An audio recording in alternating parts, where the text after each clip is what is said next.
Federal Workforce Fallout is sponsored by Prince George's Community College. You're watching Federal Workforce Fallout, where each week we break down the impacts to our neighbors and the federal workforce. I'm Larry Miller.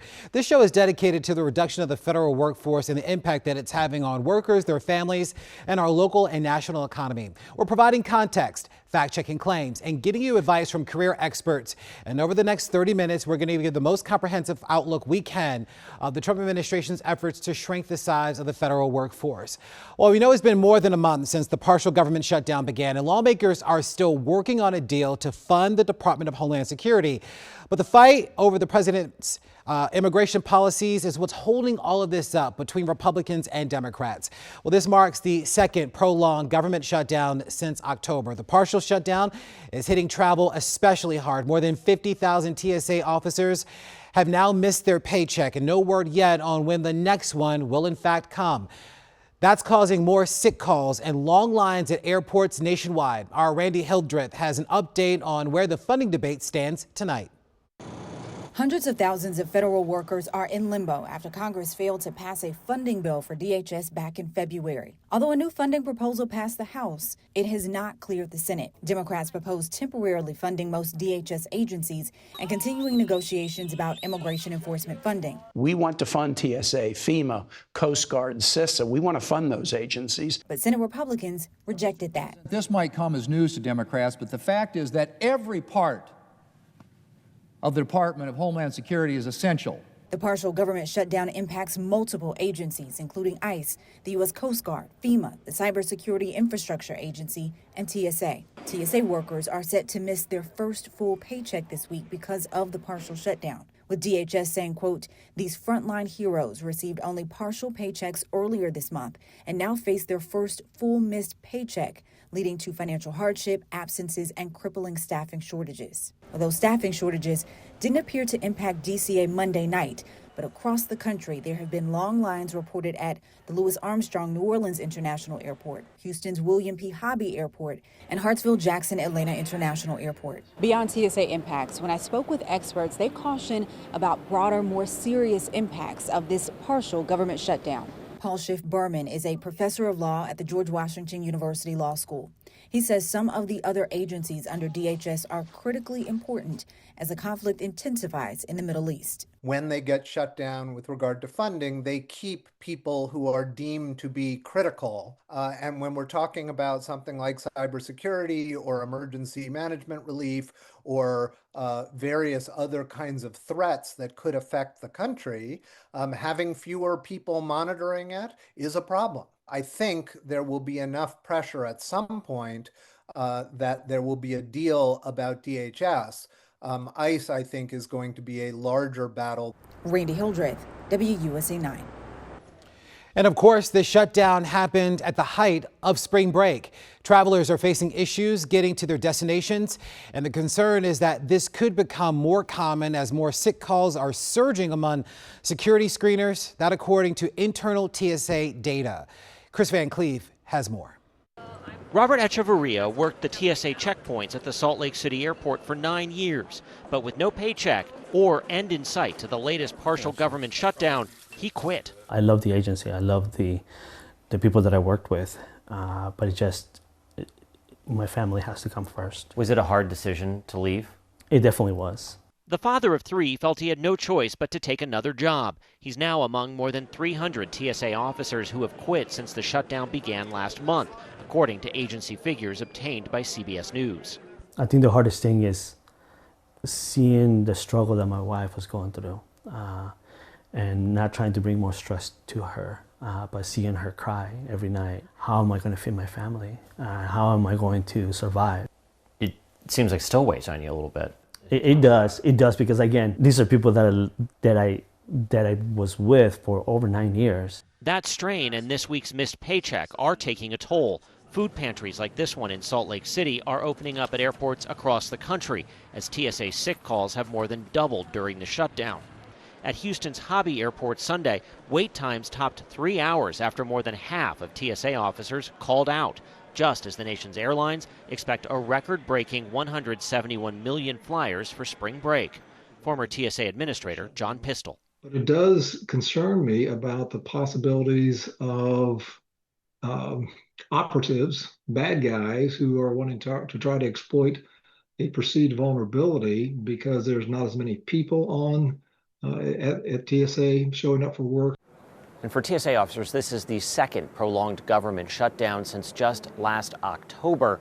They are among the lowest paid federal government workers. Average salary is about $45,000 to $55,000 a year, and it can take months to train replacements. They'll eventually get back pay, but not until the political stalemate in Washington is resolved, and that doesn't appear to be happening anytime soon.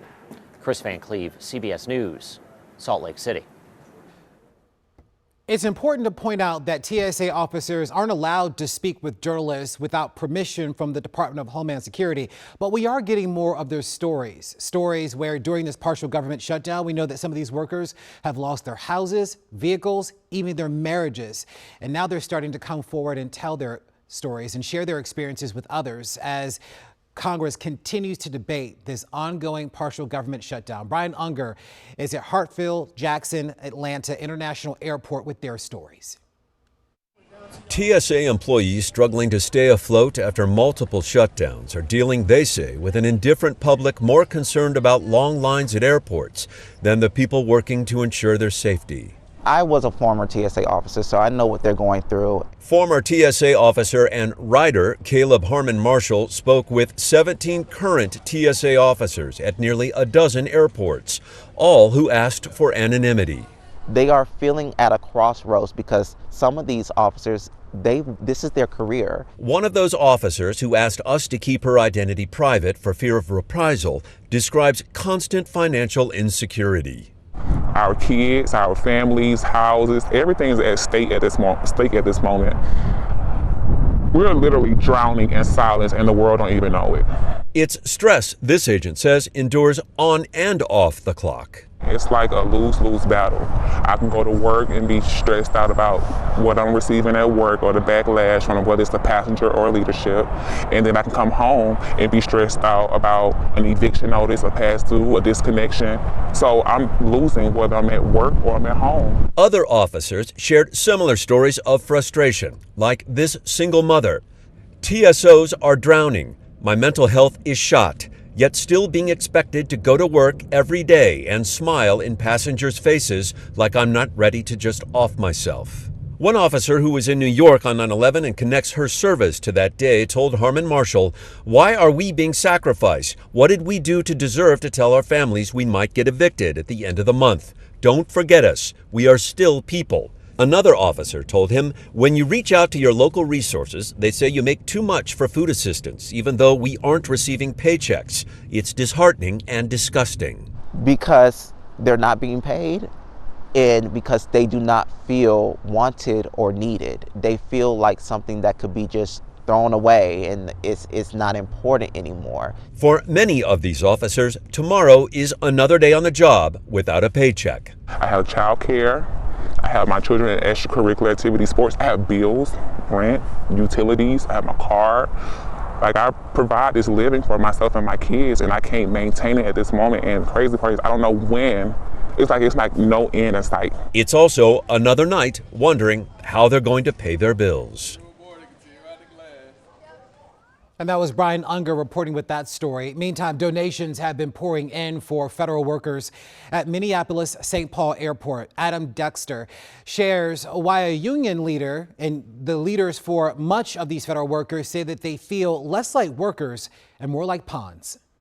If you look closely near the rental car space at MSP's Terminal 1, it's really hard on a lot of people. You'll find people are still digging out of the hole from the last 43-day shutdown. A sign of the times. For the third time in 6 months, the more than 500 TSA agents at this airport are going without pay. Union leader Neil Gossman and others picking up donated food items to make do. Instead of a paycheck, I'm getting cornflakes. That's great. I really appreciate Veep doing this. This is not a way to treat a federal employee. We're trying to keep people safe. TSA's payment pause centers around the partial government shutdown, impacting Department of Homeland Security's budget. While both sides squabble, Gossman isn't buying it. We're definitely pawns. We're definitely pawns. I mean, there could have been a budget passed this year. It was the fiscal year started October 1st of 2025. We're 6 months in, and there's no budget for this year. This is dereliction of duty of people who are elected, both in the administration and in Congress. We're doing our job. We're coming in, and we're putting ourselves at risk. We're screening passengers. We're looking for bombs and bags, and we're not getting paid. This is not right. This has happened over and over again. This is no way to run a government for the people. Absolutely. Photojournalist Arthur Phillips, Adam Duxter, WCCO News. And our appreciation to Adam for that story. Some TSA agents in Indianapolis have quit as this shutdown continues to go on. Indianapolis International Airport has already strained this season, much of it not just because of the passengers, but also because of the ongoing partial government shutdown, which is only making things worse. These agents were still digging out of the financial hole the last shutdown caused. A lot of my officers are trying to pay back the loans that they took out to survive the first time. So we got 2 or 3 paychecks and then boom, here we are again. Smith says about a half dozen agents at the airport have quit since the Department of Homeland Security shutdown began on February 14th. About 240 work there in all. Senate Democrats are blocking funding over President Trump's immigration raids. They want stricter use of judicial warrants and a ban on immigration agents wearing masks. But most sworn law enforcement officers at DHS are still getting paid through the funding from the One Big Beautiful Bill Act. That includes ICE and Customs and Border Protection. This is not the case for TSA and FEMA. They are the primary agencies going without compensation. A lot of the general public has no clue that we're even shut down, that we're not getting paid. Because it's only a small section of the federal agencies. It leaves us with not having the same leverage as when the air traffic controllers were getting funded. TSA staffing shortages have led to hours-long lines at some large airports, such as New Orleans and Houston's. For now, travelers say they have not had any problems in Indianapolis. Smith says airlines and local food banks are providing meals for the agents, but he says having enough staff to run the security lines could become a problem if this goes on much longer. The 14th will be the day that it'll start hitting. There's no paycheck. There's no gas money. So how do you get to work? And we're expected to be here whether we're getting paid or not. Well, we wanted to know what the long-term impacts could be on thousands of those impacted by this partial government shutdown. I spoke with Associate Professor of Political Science and Director of the James Weldon Johnson Institute at Emory University, Dr. Andra Gillespie, for her take. All right, so Dr. Gillespie, let's talk about DHS. We are still in the midst of this partial government shutdown that is impacting thousands of workers. TSA showing some pressure as it relates specifically to the fact that many of those workers have yet to get paid as the shutdown continues on. It doesn't appear that we're much closer to a deal at this point, and it seems that Democrats are really holding out for some fundamental reforms that they say are necessary to ensuring American safety, but also allowing the Trump administration to move forward with its enhanced enforcement of immigration efforts. Yes, and so it doesn't look as though the negotiations are going anywhere anytime soon. I am aware that this is on the agenda today for the Senate floor, but the fact that this is being debated hotly on the Senate floor suggests that the behind-the-scenes negotiations may or may not be happening.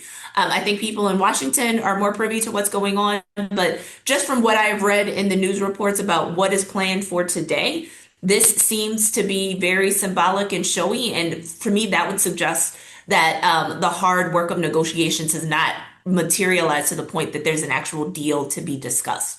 And so that suggests to me that this shutdown is not going to end anytime soon. Dr. Gillespie, does this feel different compared to other shutdowns that we've had? I can't remember, at least in recent history, where we've sort of isolated one particular agency and their budget to really force or compel them in some way to make some sort of substantive changes as it relates to policies with that particular agency or the agencies that fall under it. Yeah, I would have to go back and look to sort of check on that for sure. But here's how I will start that answer. This shutdown is different, especially compared to the last shutdown, because of the fact that it is only affecting one particular agency. I think that there are also some challenges with the way that this shutdown is being handled. So, most of the time when you have a government shutdown, everything gets shut down and people start to notice it because national parks are closed or because national museums on the mall, for instance, will be closed if you have people visiting Washington, D.C., or if you need to go ask a question of an IRS agent because you're doing your taxes, then that IRS agent might not be in the office anymore to answer the phone or to meet in person. This one is different because of the fact that it's only departments that were affected by or that are under the Department of Homeland Security are the ones that are being affected.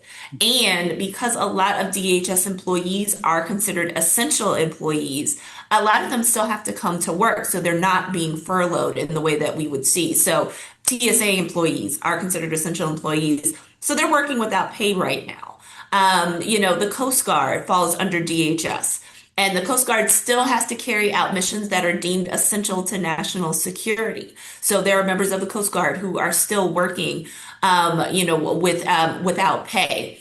And ICE agents, a lot of their funding actually doesn't come through this particular bill, but it came through the Big Beautiful Bill.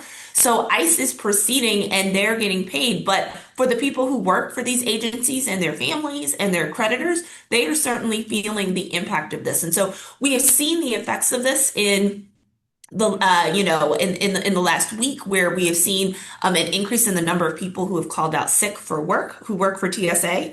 And so what that means is that when you have fewer TSA agents at airports, you are likely to have bottlenecks. And so there have been some cities that have experienced very big bottlenecks. Houston kind of comes to mind in one of these instances. And if there is a prolonged shutdown, especially coming on the heels of the longest shutdown in U.S. history, right, that might lead to higher attrition rates. There are already a number of people who work for TSA who have decided to go find other employment.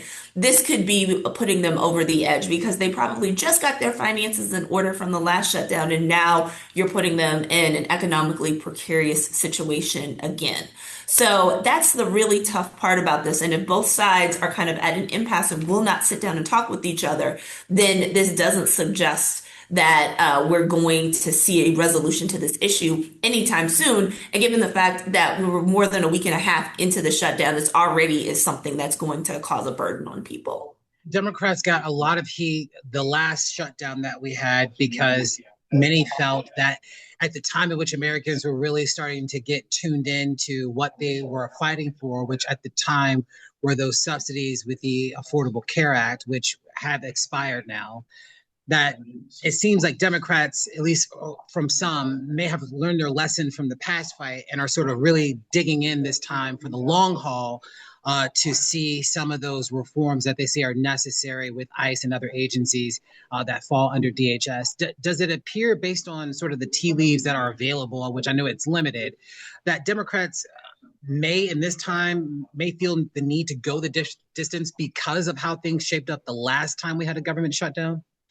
Well, I think that Democrats were emboldened to take on this particular shutdown because the issues related to ICE were so visceral in February, because it had only, been a few days, weeks after the murders of Renee Good and Alex Preddy, and they wanted to do something to try to make sure that they were forcing ICE to to change its policies and procedures. And so the question is, unfortunately, people's memories are short, so will people still be able to tie this shutdown to the memories of Renee Good and Alex Preddy? Would they be willing to do this in order to force DHS to change? Would they consider the firing of Kristi Noem sufficient, a sufficient challenge or a sufficient change on the part of the Trump administration to change behavior? And then I think what Republicans are actually hoping to do with this shutdown in this particular moment is to tie the shutdown to the crisis in Iran than to make a national security case for why DHS needs to be fully funded, because some of the people who work, in DHS are actually charged with helping to protect the American homeland. And that might be all the more urgent now, given the international crisis and the externalities that are related to that. It's amazing. I think just 3 months or so from the last government shutdown, how the circumstances are a lot different now than what we saw the last go around. Final question for you. What are you going to be looking for in the next coming weeks as it relates specifically to DHS and these ongoing negotiations? What for you would be sort of a sign that potentially a deal is around the corner?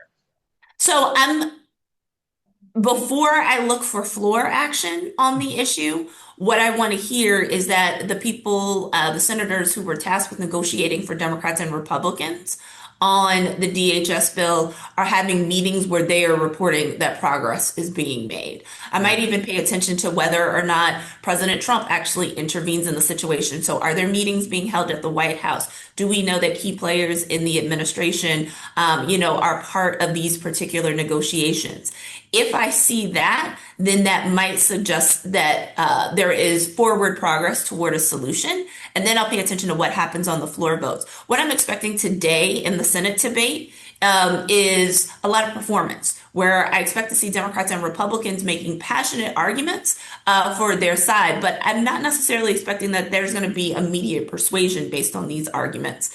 And so for that, it shows that there is some activity on the issue, but it doesn't actually suggest that there is being substantive progress made on this. And so I'm going to look for hearing about some of the behind the scenes meetings where I think a lot of that substantive progress is going to happen. And I'd imagine so that if this continues to drag out as we get toward the vacation season, that this could have a huge impact on travelers trying to get to and from their destinations. Well, yeah, I mean, and I think, one thing we haven't really talked about is how DHS has attempted to handle, the fact that they might be operating a little bit shorthanded at TSA gates. So I think there would be a question of if you have sick outs that lead to kind of perpetual delays at gates at major airports. Initially before Kristi Noem's departure was announced, they had that brief announcement where they suspended global entry, which up until yesterday or today was in fact a real thing. But they also said that they were going to basically suspend TSA PreCheck. And then that shutdown lasted for less than 24 hours.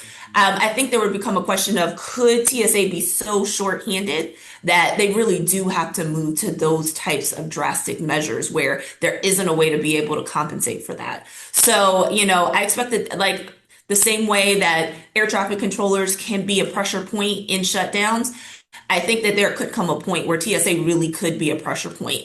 And we're seeing evidence of it, but I think it would have to be more widespread and more consistent, so that it has to be sustained, before perhaps people are making certain types of decisions about, okay, we have to come to the table and make a case. But unfortunately, right now, some of the exogenous shocks, Democrats are still really sort of convinced of the righteousness of their cause, and Republicans are looking to international issues as justification for why this isn't the time or the place to have this type of discussion. And to me, that just seems like an impasse. That doesn't seem like people are in a position where they're willing to compromise with each other to at least try to make some type of incremental move forward on reining in ICE. And so for that reason, I'm not sure that, we're going to see a turnaround. Hope springs eternal, but I'm not expecting there to be, some major movement today. All right, Dr. Gillespie, thank you so much for the insight. We certainly appreciate it. We have new reaction after a judge ruled Kari Lake illegally served as the acting CEO of the U.S. Agency for Global Media. Our Randy Hildreth has more on Lake's promise to fight the ruling and more on how others are celebrating.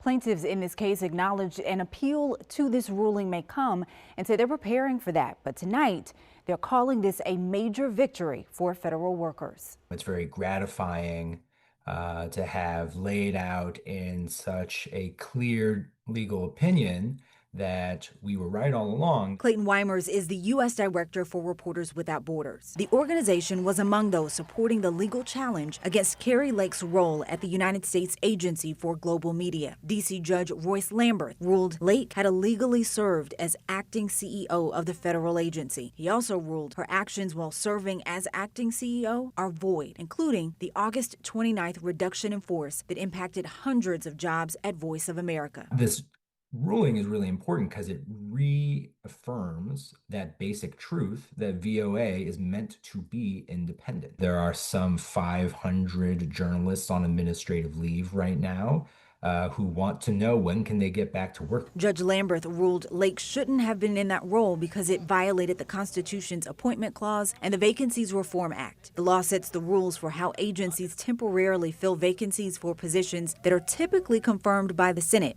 Lake was never confirmed by the U.S. Senate, but argued that since she had served as deputy CEO, the first assistant to the person in charge, she could be promoted to acting CEO. Judge Lamberth disagreed, ruling it would step on the role of the Senate to confirm these positions and that she didn't fit the criteria required to have the job. Sunday night, we received a statement with Lake saying in part, quote, "An activist judge is trying to stand in the way of those efforts at U.S. AGM. Judge Lamberth has a pattern of activist rulings, and this case is no different. We strongly disagree with this decision and will appeal," to which Weimers said, "It's very clear that they don't have a legal leg to stand on, and we're not worried about having this overturned on appeal. Really, it's just a waste of everyone's time." I have a request in with the agency for more information about next steps and the return to work details in light of the ruling. I'll keep you updated. In the studio, Randy Hildreth, WUSA 9. You can count on WUSA 9 to stay on top of the reductions to the federal workforce, those affected, and what it means for our communities. In the meantime, scan the QR code on your screen. It will take you to a special section of WUSA9.com dedicated to our coverage of this story. And of course, we'll keep you updated right here on federal workforce fallout. We appreciate you being here. Take care, and we'll see you again soon. You've learned a lot in life, on the job, in the military, raising a family. At Prince George's Community College, that experience can count as college credit. You could earn up to 15 college credits towards your degree just for what you already know. Eligible Prince George's County grads can even attend tuition-free with the Promise Scholarship. So, what's your game plan? Turn your journey into a degree at Prince George's Community College.